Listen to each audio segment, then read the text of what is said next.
KP news के Karnataka bulletin में आपका स्वागत है। मैं अश्विनी आपके साथ। आइए एक नजर डालते हैं आज की सुर्खियों पर।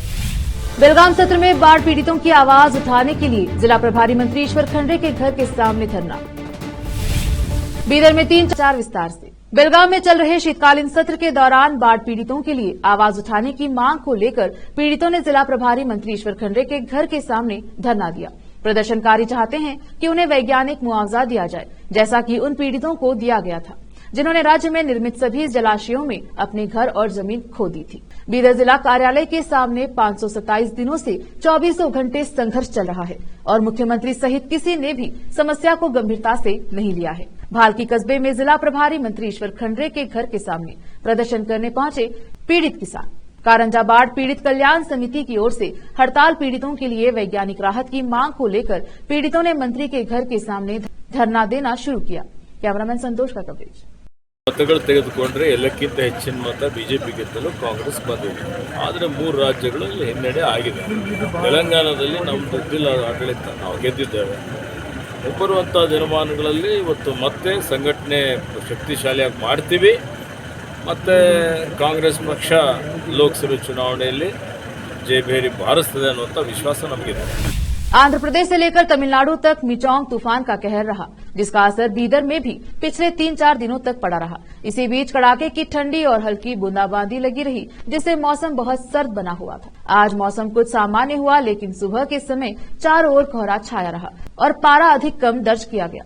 तूफान का असर कम होकर आज 2-3 दिन बाद सूर्य के दर्शन हुए, लेकिन फिर भी मौसम में ठंडक बरकरार रही। दिन ढलने के बाद शाम और सुबह के समय मौसम बहुत ठंडा रहा। विशेष संवाददाता की रिपोर्ट। कर्नाटका के मुख्यमंत्री सिद्धरामैया ने पीएम मोदी से सवाल किया कि केंद्र कर्नाटका के किसानों के लिए चिंतित क्यों नहीं है। एक्स पर एक पोस्ट में कर्नाटका के सीएम ने ज्वालामुखी विस्फोट के बाद पापुआ न्यू गिनी को $1 मिलियन अमेरिकी की सहायता और भारत द्वारा केन्या को उसकी कृषि को उन्नत करने के लिए $250 मिलियन अमेरिकी की ऋण सुविधा का हवाला देते हुए कुछ मीडिया रिपोर्ट्स पोस्ट की और केंद्र से सवाल किया कि कन्नड़ लोग ऐसा क्यों करते हैं। वे मुआवजे की मांग करने वाले अपने पत्र पर केंद्रीय भाजपा सरकार से प्रतिक्रिया के पात्र नहीं है। हमें @नरेंद्र मोदी के दूसरे देशों को मदद देने से कोई विरोध नहीं है। वह केवल भारत की सहायता, कूटनीति और सॉफ्ट पावर कूटनीति की विरासत को कायम रख रहा है। एक प्रथा जो स्वतंत्रता पूर्व युग से चली आ रही है और तब से जारी है। हालांकि हमारा सवाल यह है, मोदी हमारे किसानों के लिए समान स्तर की चिंता क्यों नहीं दिखाते, जिनकी सूखे के कारण फसल को नुकसान पहुंचा है। उन्होंने आगे कहा कि कर्नाटका में सूखे की स्थिति पर प्रधानमंत्री की चुप्पी चिंता पैदा करती है कि विपरीत परिस्थितियों में सभी राज्यों और उनके नागरिकों के साथ समान व्यवहार नहीं किया जाता है। रुकते हैं छोटे से ब्रेक के लिए, जल्द लौटेंगे ब्रेक के बाद। हिंदुस्तान के हर कोने में हम हैं मौजूद। 24 घंटे हालात पर गहरी नजर, खबरों से जुड़े चुपते सवालात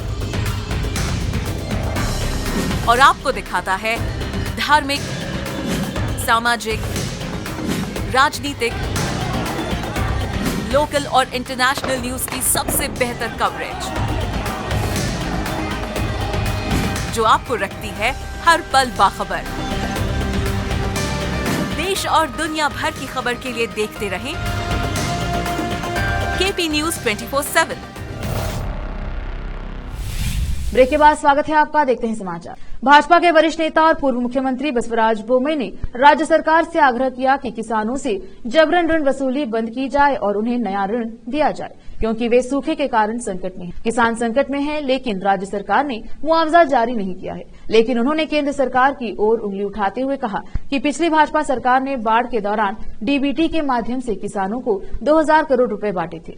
बोम्मई ने कहा कि सरकार ने प्रत्येक किसान को 2000 रुपए देने का वादा किया था, जो किसानों के अपमान के अलावा और कुछ नहीं है। केंद्रीय दिशा निर्देशों के अनुसार राज्य को सूखी खेती के लिए 6000 रुपए प्रति हेक्टेयर और सिंचित भूमि के लिए 18000 रुपए के मुआवजे की घोषणा करनी चाहिए। उन्होंने कहा कि भाजपा सरकार द्वारा शुरू किया गया किसान सम्मान कार्यक्रम बंद कर दिया गया है। पूर्व सीएम ने यह भी मांग की कि सरकार सीएम सिद्धरामैया द्वारा एक मौलवी के साथ मन साझा करने की एनआईए जांच की सिफारिश करे, जिस पर उन्होंने आईएसआईएस के साथ संबंध होने का आरोप लगाया था। बोम्मई ने कहा कि विजयपुर में भड़काऊ भाषण देने के लिए मौलवी के खिलाफ मामला दर्ज किया गया था। उप मुख्यमंत्री डीके शिव कुमार के बेलगावी शीतकालीन सत्र में शामिल नहीं होने पर बोम्मे ने कहा कि शिव कुमार तेलंगाना की राजनीति में व्यस्त है और उन्हें बताना चाहिए कि क्या महत्वपूर्ण है, लोगों की समस्याएं या राजनीति। नाटकीय घटनाक्रम में पुलिस ने बीजेपी नेता मणिकांत राठौड़ को उनकी प्रेस कॉन्फ्रेंस से 1 घंटे पहले एहतियातन हिरासत में लिया।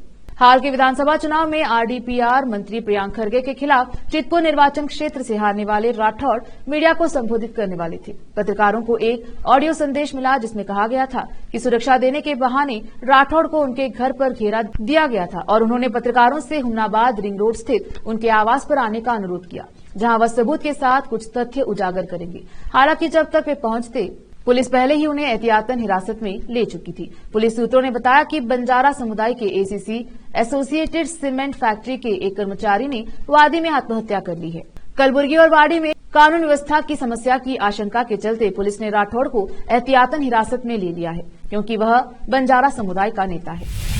डायलिसिस केंद्रों की समस्याओं को दूर करने के लिए राज्य सरकार ने केंद्रों के संचालन के लिए नई सेवा एजेंसियों को नियुक्त करने का निर्णय लिया है। विधानसभा में प्रश्नकाल के दौरान स्वास्थ्य मंत्री दिनेश गुंडूराव ने कहा कि पिछली एजेंसियों के अनुबंध समाप्त होने के मद्देनजर सरकार ने नई एजेंसियों की नियुक्ति के लिए नई निविदाएं जारी की हैं। उन्होंने कहा, डायलिसिस केंद्रों की संख्या 169 से बढ़ाकर 219 की जाएगी।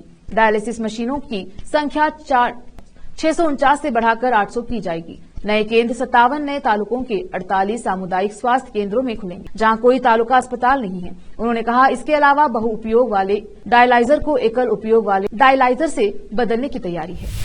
वक्त हो चला एक और छोटे से ब्रेक का, जल्द लौटेंगे ब्रेक के बाद। हिंदुस्तान के हर कोने में हम हैं मौजूद। 24 घंटे हालात पर गहरी नजर, खबरों से जुड़े चुपते सवालात,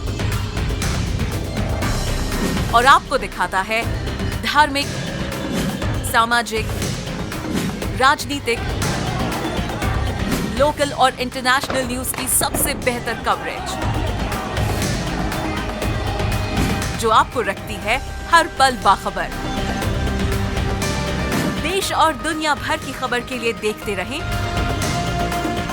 केपी न्यूज 24/7।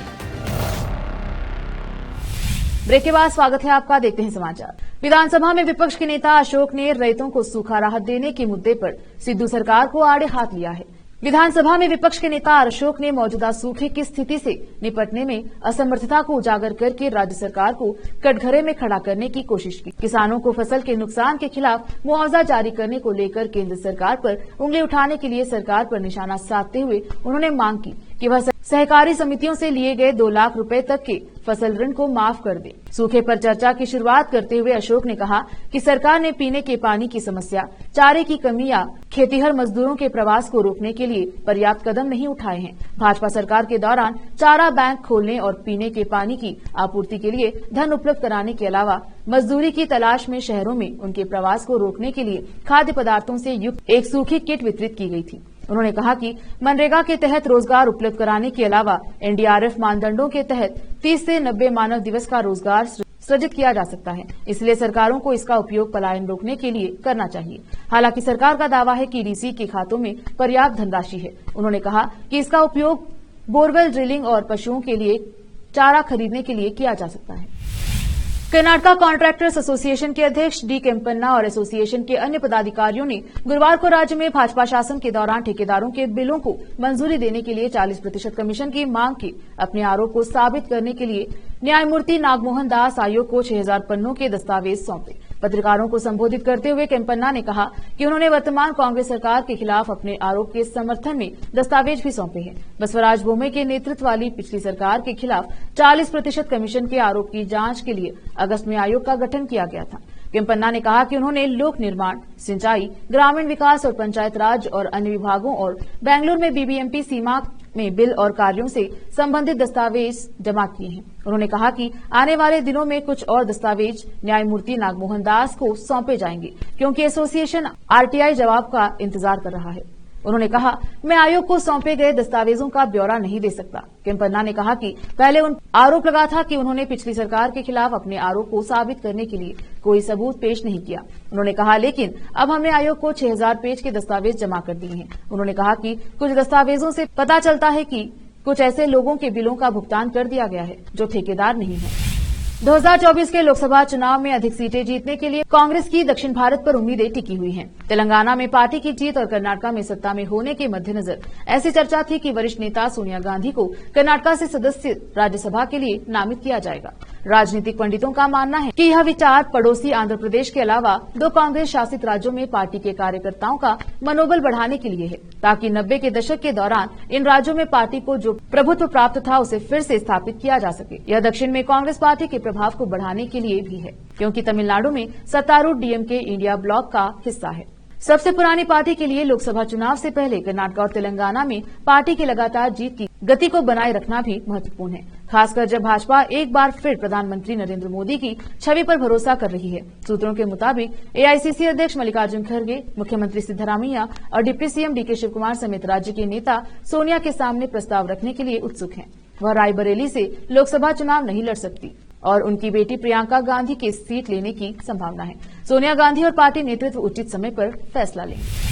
राजस्व मंत्री कृष्णा बाइरेगौड़ा ने गुरुवार को राज्य सरकार के कर्मचारियों के लिए पुरानी पेंशन योजना ओपीएस के कार्यान्वयन में देरी के लिए इस उद्देश्य के लिए गठित समिति द्वारा रिपोर्ट प्रस्तुत न करने को जिम्मेदार ठहराया। सीएम सिद्धरामैया की ओर से विधान परिषद में एक प्रश्न का उत्तर देते हुए उन्होंने कहा कि इस मामले को देखने के लिए गठित समिति ने कोई प्रगति नहीं की है। सरकार दुविधा में है क्योंकि उसे भविष्य निधि का पैसा खोने की संभावना है जो जमा किया गया है। यह कहते हुए कि नई पेंशन योजना एनपीएस से ओपीएस में वापस आना एक कठिन काम है। उन्होंने कहा कि सरकार हालांकि इसे लागू करेगी, कांग्रेस पार्टी ने अपने चुनावी घोषणा पत्र में इसे लागू करने का वादा किया था। सरकार अध्ययन कर रही है कि बाधाओं को कैसे दूर किया जाए। राजस्थान और छत्तीसगढ़ ने बहुत पहले ओपीएस में वापस जाने का फैसला किया था, उन्होंने अभी तक ऐसा नहीं किया। फिर से एक नजर आज के मुख्य समाचारों पर।